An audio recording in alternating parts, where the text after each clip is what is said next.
You're watching BGTN. This is BRICS Plus Business, building business one brick at a time. Thanks for joining me. I'm Laurette Morgan. On the program today, we begin with business news from the BRICS Plus bloc. In Focus, we zoom in on the Asian invasion in the global automotive sector. In BRICS Plus Billionaire, we find out how the wealthiest people on the planet are taxed. And on the lighter side of business, in BRICS Plus Bazaar, Lego is pushing for sustainable raw materials for their legendary bricks. Let's take a look at stories making headlines. Huawei steals spotlight from Apple in China. BRICS Bank approves $1 billion loan for water and sanitation in South Africa. And AstraZeneca is the best place to work for working parents in Egypt. China's Huawei Technologies this week unveiled a $2,800 tri-foldable phone as it seeks to extend its lead in the world's biggest smartphone market and steal the spotlight from Apple hours after it debuted the iPhone 16. The Chinese tech giant showed off its new Mate XT, which users fold 3 ways like an accordion patio door at a launch in the tech hub of Shenzhen. According to the company's website, the device has already received more than 4 million pre-orders, for which no deposit is required. The new phone boasts an AI assistant with text summary, translation and editing functions, as well as AI-boosted image editing functions. The much-anticipated launch comes just hours after Apple unveiled its latest AI-boosted model. The New Development Bank has approved a loan of up to $1 billion to finance water and sanitation projects among poorer households in South Africa. The loan will be used under South Africa's Municipal Infrastructure Grant, a conditional grant used by municipalities to reduce backlogs and enhance the provision of basic services to poorer communities. The bank, which was set up by the BRICS Group of Emerging Economies in 2015, also approved a loan of $150 million, equivalent in the local Chinese currency renminbi, to China's Bank of Communications Financial Leasing for a liquefied natural gas transportation project. The loan will be used to acquire at least 3 LNG carriers to help address rising demand for the supercooled gas in China, as well as help close the gap between demand and supply of LNG carrier capacity. Saudi Arabia is rapidly establishing itself as a global leader in tourism.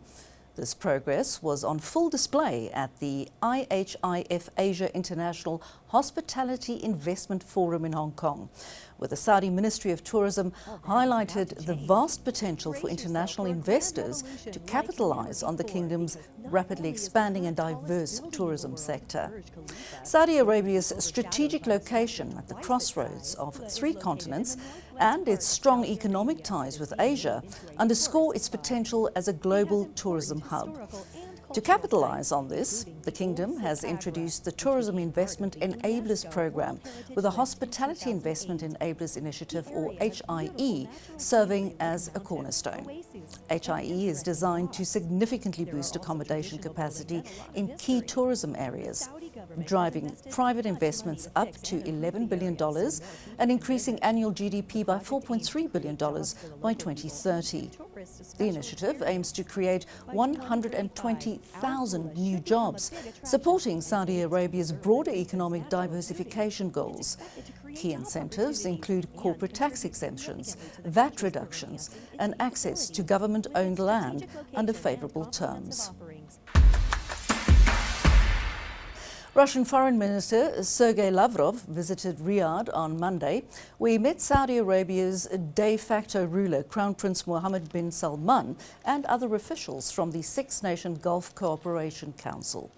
According to the Saudi press agency, the talks between the Saudi prince and Russian minister focused on recent international and regional developments. Earlier, Lavrov had met with foreign ministers from the GCC, a Riyadh-based organization comprising Saudi Arabia, Bahrain, the UAE, Qatar, Kuwait and Oman. Saudi Arabia, the world's largest exporter of crude oil, has closely collaborated with Moscow on oil policy. Booming Indian demand for ethanol has pushed corn prices to an all-time high.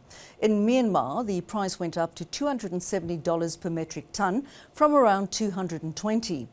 The jump in import demand comes after India hiked the procurement price of ethanol made from corn to drive a shift away from sugarcane-based ethanol for blending in gasoline. India usually exports 2 to 4 million metric tonnes of corn, but this year exports are expected to drop to under 500,000 tonnes. The country is set to import a record 1 million tonnes, mainly from Myanmar and Ukraine. Traditionally, the poultry and starch industries absorbed most of India's corn of around 36 million tonnes. But last year, ethanol distilleries started using corn, and the demand grew this year after the government abruptly curbed the use of sugarcane for fuel following a drought. And finally, AstraZeneca Egypt has recently been awarded the prestigious Best Place to Work for Working Parents certification. The certification is an accolade given to companies that demonstrate exceptional support for working parents. It assesses factors like family-friendly benefits, work-life balance, flexible work arrangements, and parental leave policies. Companies that achieve this certification gain a competitive edge by attracting top talent, enhancing their reputation, and promoting a diverse and inclusive workforce. AstraZeneca Egypt says it shows their commitment to the family. Well, that's a wrap of your BRICS Plus business news. After the break, we pull what's been dubbed the global Asian invasion in the motoring world into focus. Don't go anywhere.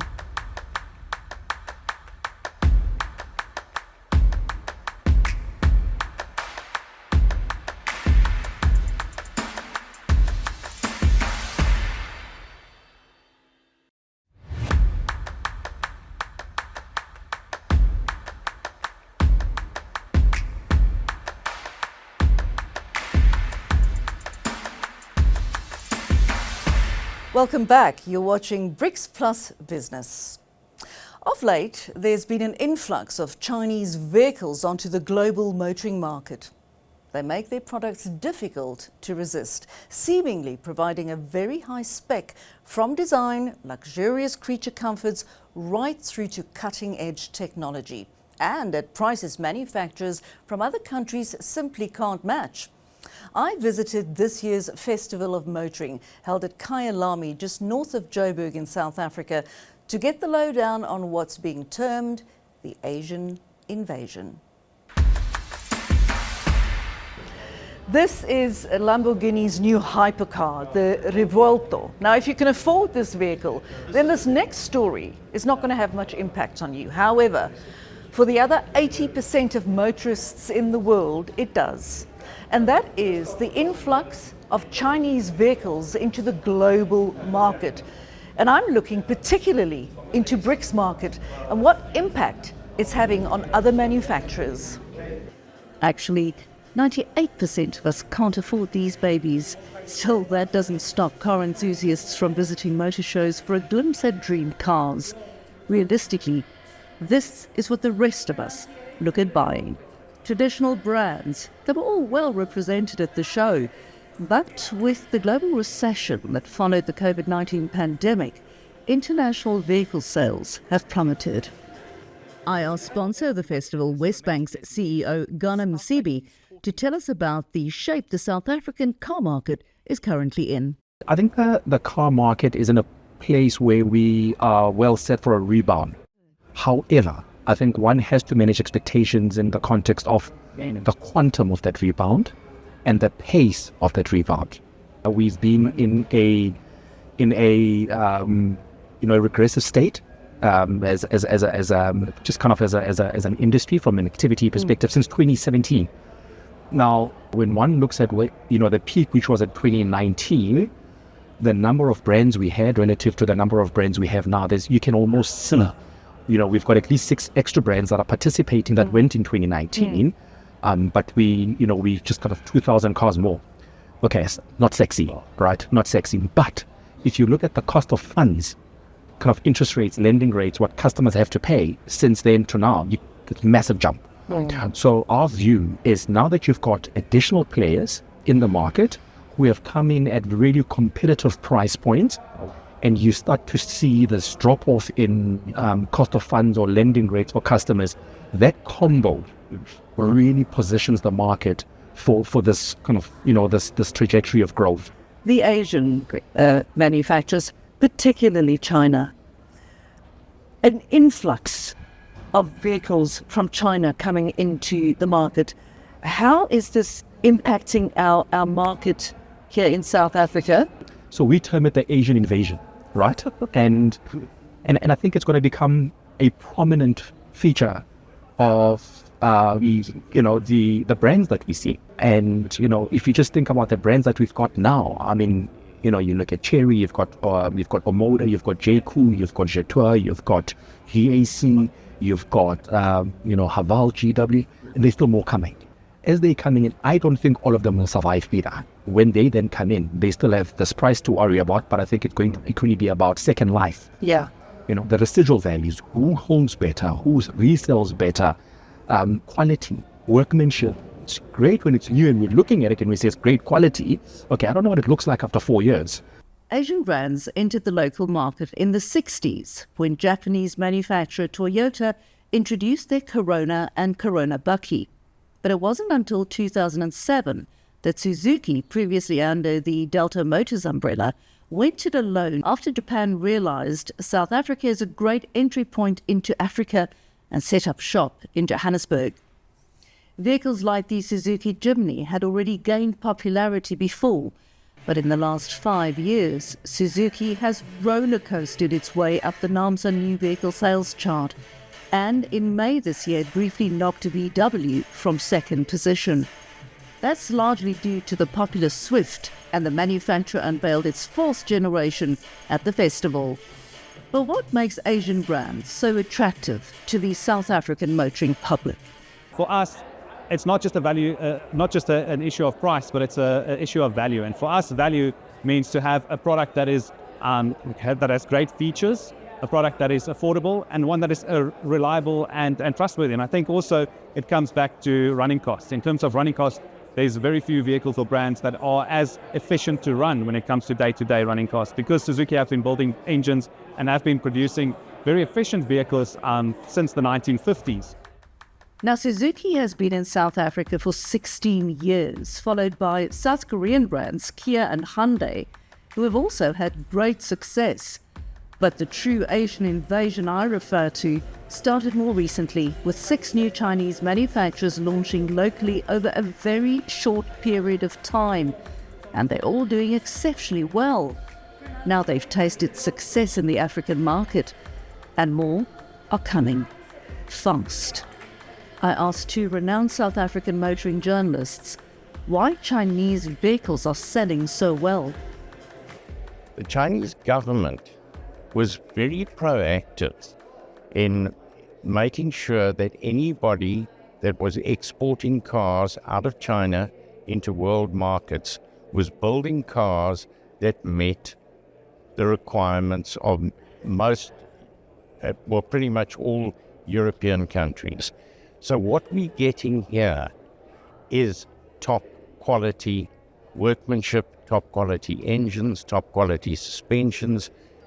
The Chinese are recruiting designers, engineers, and talent from all over the world to make sure that their cars are equal to, if not better, than anything that is coming out of Europe or Japan. They're getting competitive very quickly, let's put it that way. If you look back in time, the Japanese, when they first started in the motor industry, they were looked down and frowned upon, and they very quickly built their brands and were known for reliability and cost efficiency. Then it was the Koreans' turn, something very similar, and we look at the Korean cars nowadays. The Chinese are coming, and they're coming quicker than the others did, I think, because the value for money that the Chinese are offering at the moment is quite phenomenal. Really, what you get for your buck, it's bang for the buck that the traditional manufacturers are really struggling to compete with. Still, Staple European brands don't seem to feel too threatened by the Chinese locally. They say they've been in the country long enough to have built brand loyalty to withstand this car tsunami. Well, look, competition is good, right? It's good for the end customer. It's also going to force us to make sure that our competitive advantage in terms of production costs, we can fight for that to lower the cost of production costs. However, in terms of durability, we are not sure. We haven't seen anything. So we need to give them time to see if ever they can withstand the durability that's required to survive in Africa. You know, German engineering is the best engineering you'll find. So yes, and we also offer durable cars. We've been here, we have heritage. You know, when it comes to our parts management, we are very strong there. We have a warehouse in Roslyn as Stellantis, which is size of F&B with the parts full of parts. So we are very there. I'm not too sure about the Chinese when it comes to the parts supply after sales side of things. Yes, on the front face, they are very attractive price point wise, but what about the aftermarket sales? You know, buying a car doesn't end at the dealership. You have service, you have other warranties and so forth going forward. That's our strong point. We have heritage in South Africa. We've been in South Africa for many years. You know, as you know, the Corsa has been here since eons. I mean, others have met their loved ones while they were driving the Corsa. So Chinese don't have that. All role players agree that the proof will be in the pudding that will take around 4 years to bake. Until then, traditional manufacturers have to pull out all the stops to keep market share, and some might have to bite the bullet.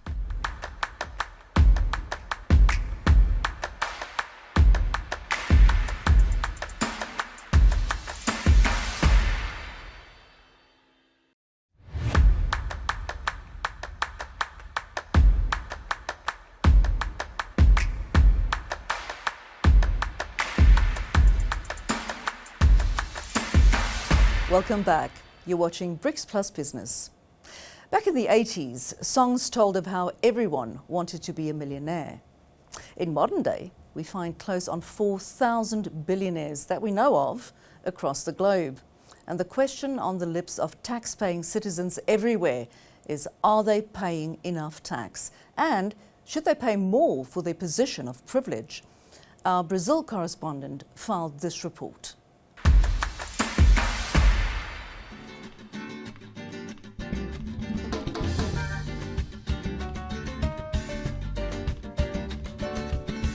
Tax the billionaires more. This was an idea put forward in February this year during talks at a summit in São Paulo by finance ministers from the G20 countries. During the event, which was headed by Brazil's Minister of Finance, Fernando Haddad, taxation and wealth distribution were widely discussed. The idea was developed by a group of economists, headed by Nobel laureate Joseph Stiglitz. French economist Gabriel Zucman, a protagonist of the idea who has researched tax evasion by the super-rich, believes that billionaires often get away with paying no tax at all. He thinks countries need to unite to change this for the good of all people.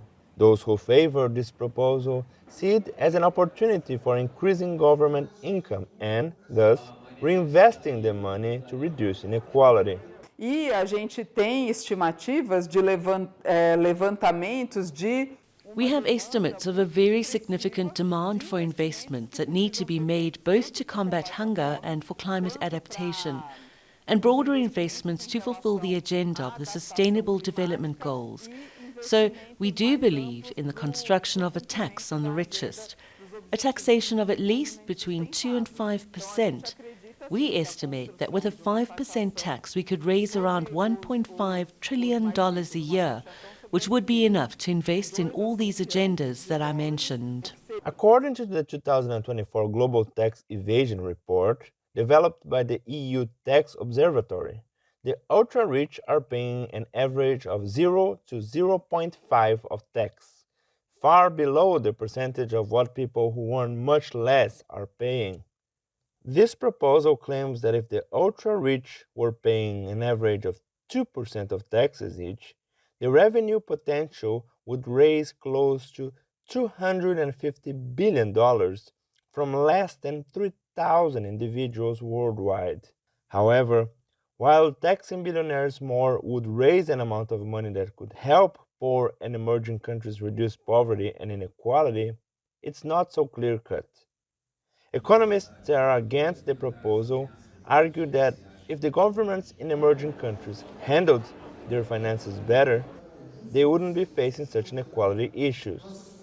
They also worry that more money would just increase corruption and potentially push away beneficial investments from wealthy individuals. Okay, but how would this work in reality? If the ultra-wealthy are already spreading their wealth around, with this additional legislation, wouldn't they just keep doing this? See what's happening here. Let's say John's income is of $100 million in 1 year, and he is an American citizen. These coins here represent $100 million, each coin $1 million. Now, the issue is that John spreads his fortune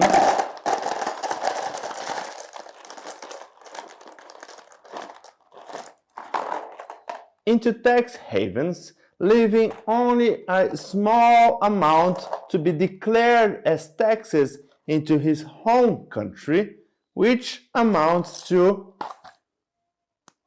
as little as 0.5%. Now, with this proposal, the same logic that applies to businesses would apply to individuals, the so-called unilateral taxation of individuals. This means that if someone is undertaxed in one country, when they go to do business in another country, which is also part of the initiative, they will be required to pay the equivalent tax that they owe from the first country. Meaning, if they paid 0.5% in one country, when they go to do business in another country and the global minimum tax is 2%, they will be required to pay 1.5% equivalent. So let's say 50% of John's income comes from India. He earns $50 million per year in this country. As he only paid 0.5% of taxes in the USA, and India would be part of the global tax initiative, John would be required to pay 1.5% equivalent to India. 1.5. That way, India would benefit from the global tax initiative by earning $750,000, and John would be paying his proper amount of taxes. We end today's program with a story from the lighter side of business. Toy maker Lego says it's on track to replace the fossil fuels used in making its signature bricks with more expensive renewable materials that won't affect the customer's back pocket. Lego, which sells billions of plastic bricks annually, has tested over 600 different materials to develop a new material that would completely replace its oil-based bricks by 2030, but with limited success. Now, Lego is aiming to gradually bring down the oil content in its bricks by paying up to 70% more for certified renewable resin. That's the raw plastic used to manufacture the bricks, in an attempt to encourage manufacturers to boost production. It plans on using renewable and recycled plastic by 2032, after having signed deals with producers to secure long-term supply. This means a significant increase in the cost of producing a Lego brick. The good news is that despite the hefty price increase in raw materials, customers will still get their bricks at the same price. Family owner CEO Niels Christensen says Lego is committed to sustainability. Well, that brings us to the end of today's program. Till next time, keep building your business one brick at a time.